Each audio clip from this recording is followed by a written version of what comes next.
pressure cooker, a sealed cooking vessel using high pressure to cook food faster. Functional, up to 250 degrees, but right at that same temperature can explode. The evolution of the stove. The evolution of the stove. Fat belly, family, and friends for my disarranged priorities, because I'll do everything for others, but nothing for him.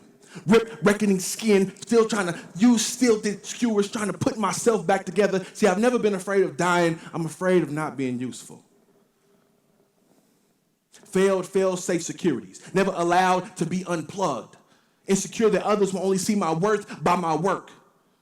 Dreading insignificance, plotting tombstones to only eloquently write job descriptions forever to be erased when I leave this place. I am boiling.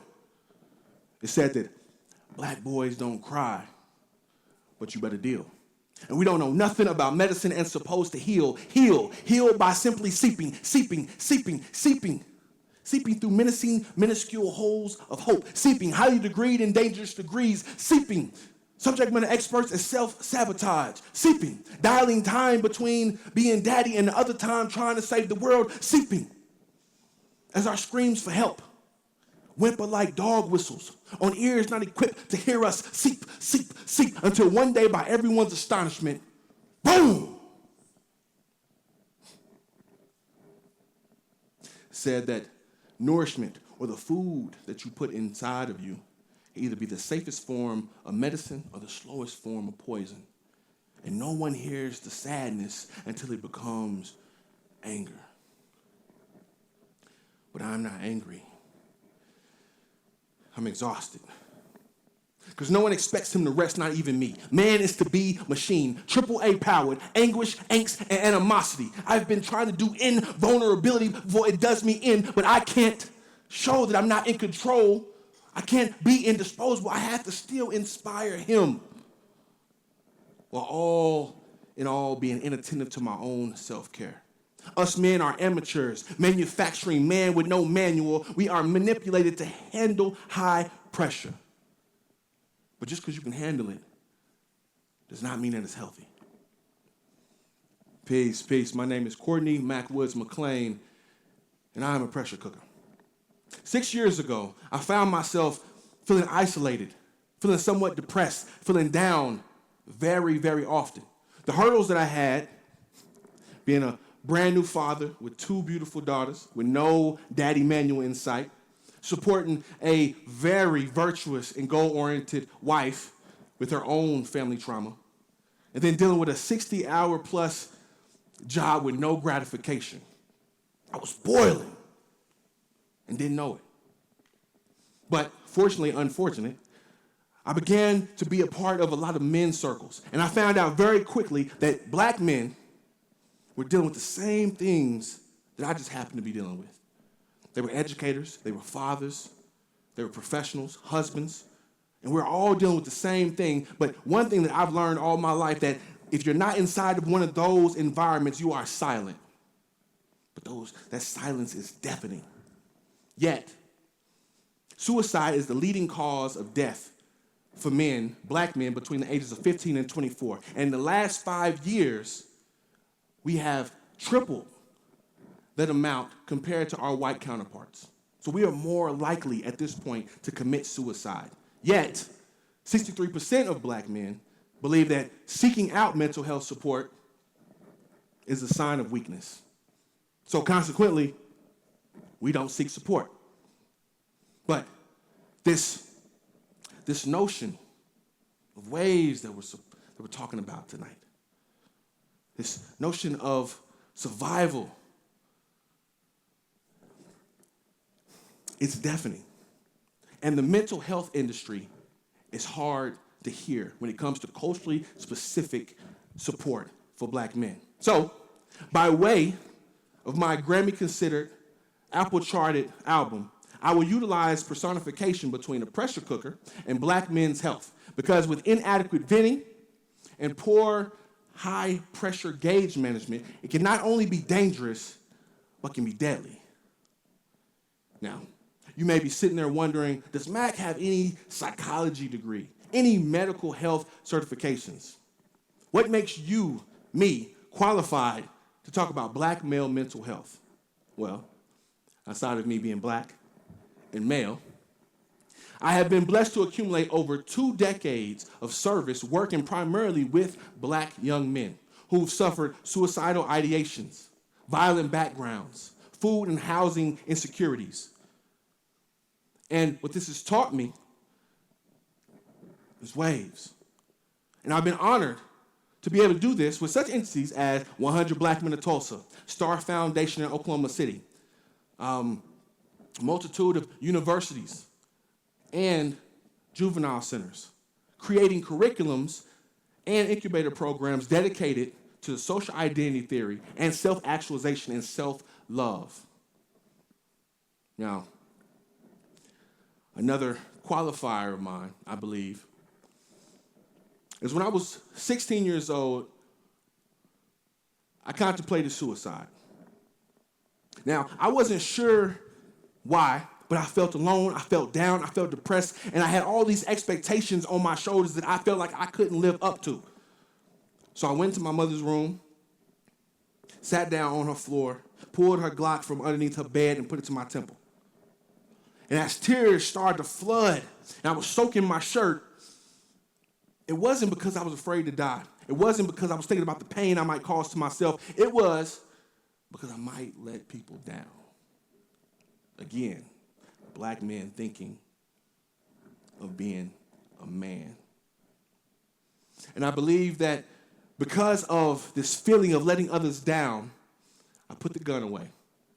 And this has inspired me to do the work that I've been doing for the last 20 years. But all in all, I feel like I've still been trying to work to fix myself. So in front of you all this evening, I am a polished model of tall, dark, and healing. But healing while seeping through minuscule holes of hope. See, the black man is full of grief and love. The challenge is to cure one without destroying the other. It said that only 20% of men that say they have mental health issues actually seek support, dealing with this boiling failure, thinking of failing themselves, their family, their loved ones. And this is what I was going through. I think I was going through an undiagnosed depression. But if you know anything about the black culture, depression is seen as a luxury, a privilege, because we have too much struggle to worry about. We can't be idle, shut in, worrying about depression. And this same sentiment has repressed sorrow and anger for generations and generations, which leads into rage. And growing up in a society where vulnerability is looked at as weakness, it instills something inside each man that you have to be stoic, you have to be strong, you have to be resilient at all costs. But what if I told you that strength is facing your emotions and not running from them?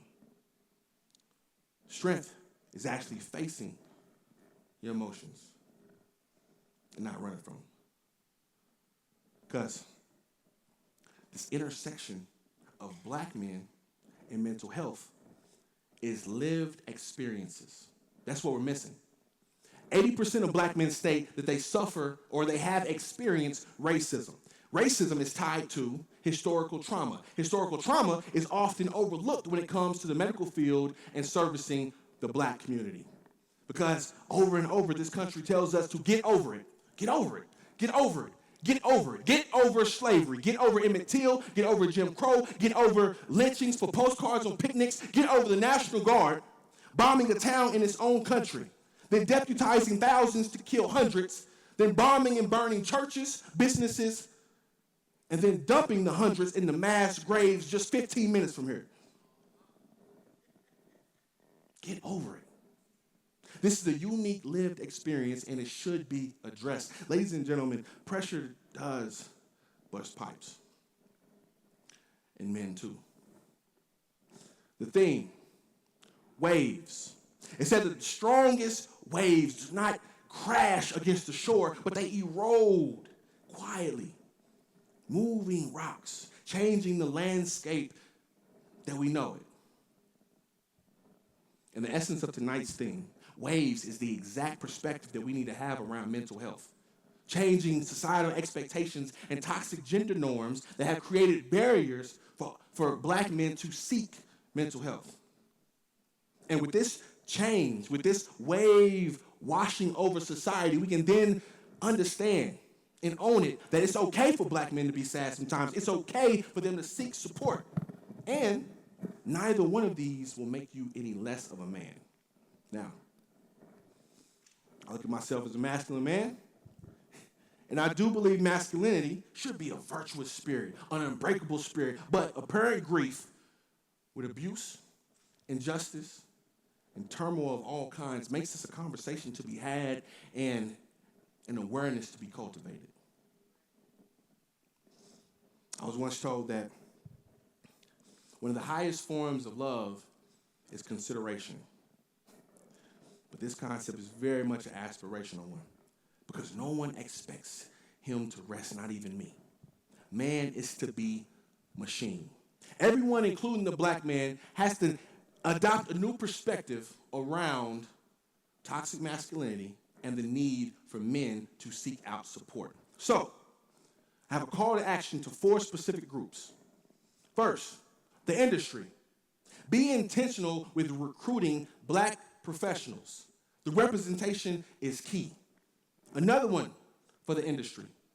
Provide access to new certifications, the latest and greatest, to provide practitioners the opportunity to have the skills to do the new work, and also give them the access to service multiple types of insurance.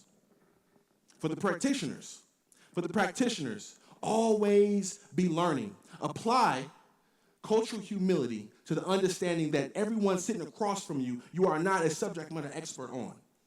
And to understand their lived experiences, take them into consideration. For the support system or the loved ones, create a safe space. Be open and honest and actively use active listening.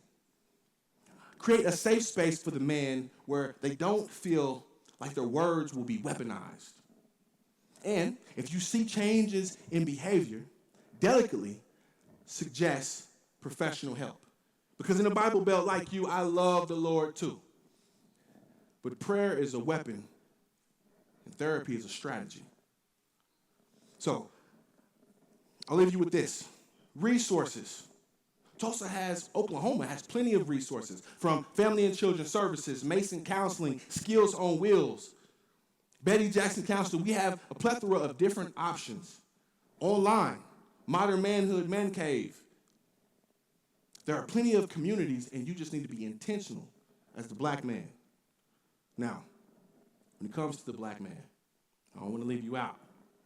I need you to be intentional with learning yourself. Get into physical activity. Get into men's circles. Give yourself the opportunity to get out there. Because being siloed is one of the main issues of depression. Now, not all of them result in suicide, but many of those symptoms do result in suicide.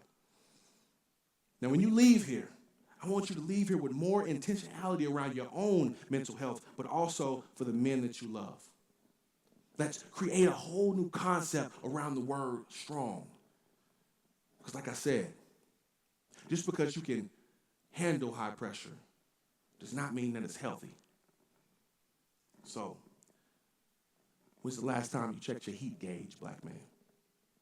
Thank you.